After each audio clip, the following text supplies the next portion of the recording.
bab mayit. Nggih. Iku sik roh upama kok omahe dibruki utawa dheweke kuwi mikul wah. Lagine roh kuwi wis apik. Apa meneh lek mikul utawa omahe dibruki. Biyen niku budayane wong biyen mesti sing karep iku wujude apa gedhe apa cilik ula. Nah, ngoten Pak. kadang-kadang surup wis enek nang ngarep lawang utawa pokok iya mesti sing akeh wanci bengi le ipen-ipen kanang kono tafsiran kedadianku apik supaya bisa wujud apik wong iku carane panindakne amalane upamane diarani amalane saben dinane dheweke iku supaya seneng tetulung. Lah sing jeneng tetulung iku kan uga ora kudu bondo.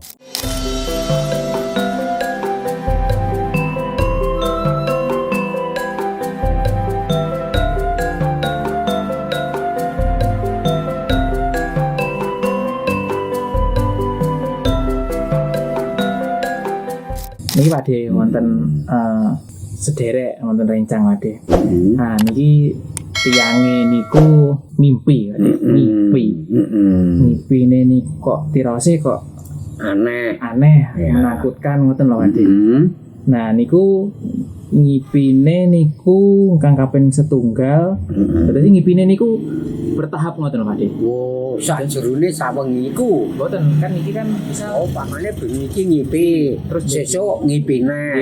Terus bejing-bejinge malih niku wonten kaya tanda pertanda ngoten lho Pak De. Nah, kowe piye ae le. nggih. Nah niku mimpine sing ingkang nomor setunggal niku mimpi anak kandung meninggal Pak De.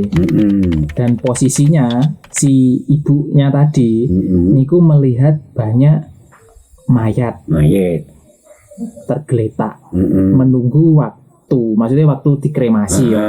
Nah, tapi niku tiangnya kan Islam Pak De niki, kebetulan Islam. Tapi kok dikremasi ngoten lho. Nah, niku mimpine hari Selasa sekitar jam 4.05-an enjing. Niku pertanda nopo to Pak De? Nah, ngene ya. Iki ngenani dhisik bab wektu. Nggih. Dadi sing diarani bab wektu kuwi lek jam semono ki nek petungane men kena diarani kadoro dasik. Kuwi cedhak kedadiane. Nggih. Ya ta, cedhak wujude. Kuwi nang bab wektu. Nggih. Nek bab ipen niku kala mangsa akeh sing kosok balen le. Diarani kosok balen nang jerone ipen niku susah. Ning kedadiane ora malah susah. Malah bunga, malah seneng. Contoh iki, kaya sing dirembuk iki ya. Nggih. Nang kono putrane ninggal. Nggih Pak De. Iku sak temene kanthi dasar budaya, ya budayane para sepuh ning bab impen. Kuwi malah si bocah mau pinaringan panjang umure. Amin, nggih. Iku. Lan iku wiwit jaman kerajaan turun maturun ngono iku.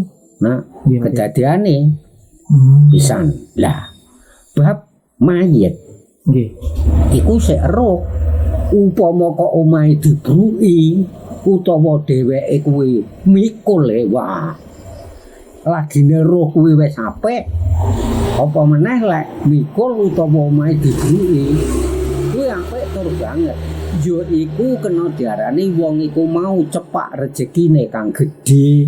Wah, malah sae to Pak De. Lho, yen ora percaya kon takok wong upamane nang wilayah desane sedulure dhewe mau sing paling sepuh. Lek mesti ngerti karo tafsir ipen. Iku tak kira padha wae karo wangsulane Pak D iki le. Ngono iku. Aja meneh kok meng weruh. Kok upama kebrukan omahe dibruki iku mayit utawa dheweke iku gendong to mikul bah lah iku apik tur banget rezekine gedhe nak. Ate lek jam-jam semono iku antarane wektu ngipi lan kedadian iku ora suwe. Yes, mugi-mugi nggih Pak De. Iya pancen ngono kuwi anane ngono iku. Nah niki Pak De wonten malih berarti. Tiange wonten benjing-benjinge malih Pak De. Nah niku bertemu dengan orang hamil besar Pak De, wanita nih. Terus kan kalau melahir besar niku kan nganu Pak De mau melahirkan loh. Nah, tapi teng pinggir dalan niku di KDRT. Maksudnya di KDRT kalih sing lanang. Nah, nggih, KDRT. Terus ditinggal Pak De.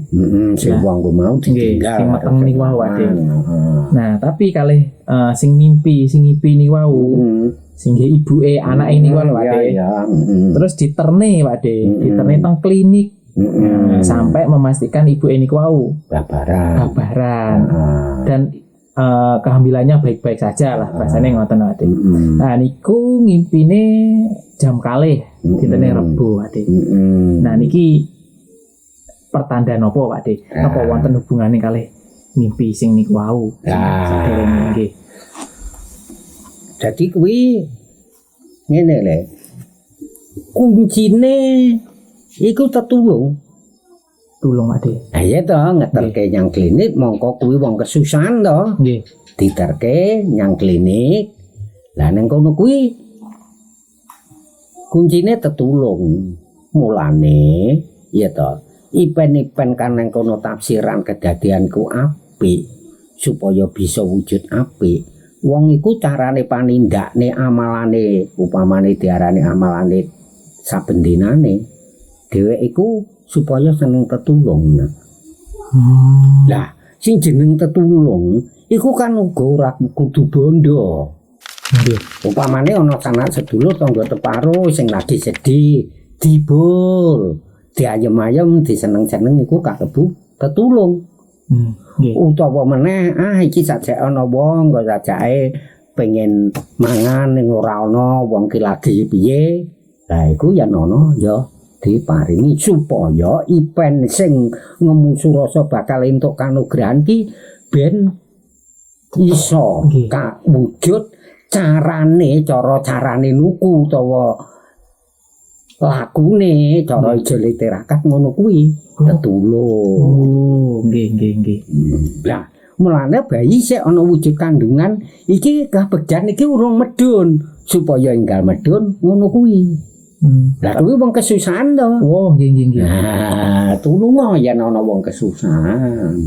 Oh, Mas berarti maknane wong meteng ni wau berarti lah iya to kuwi wujudke berkah to. Wong bayi iki berkah hadiah sing pangeran sing tanpa kena diukur regane.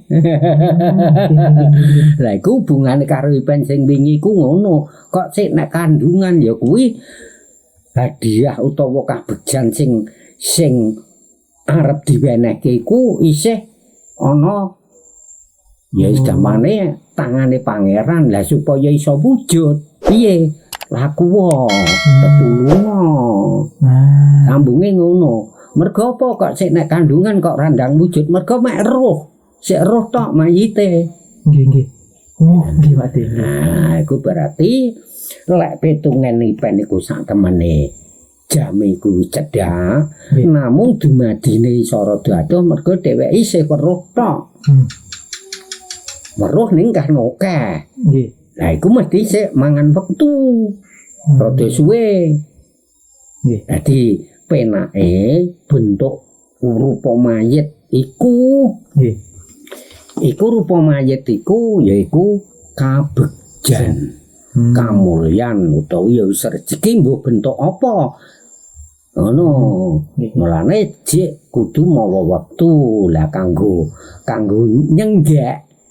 Nah iku lho tetulung. Nah kuncine tetulung. Lah sampai teko rumah sakit akhirnya iso dipastikan lek bayine lahir dadi kuwi besok mesti sampai iso teko kabegjane berkah pangeran iki. Mulane lek dicara tembunge saiki rezekimu itu sekarang masih di dalam perlindungan utawa di apa ya sik disinggahne karo pangeran urung ditibakne ning bakal diwenehi iki lho besok bakal entuk rezeki iki lho. Oh nggih. Nggih Pak. Iku lah mbok simbah-simbah kuno biyen ya ngono iku lek negesi no. Nggih Pak De. Terus wonten pertanda malih Pak De. Nah niku wonten ular Pak De. Ular sapa koncotan. Ya pokoke ning jero omah. Nggih. Jam Ya. setunggal, enggak kalian tuh jam setengah kali ini. Heeh.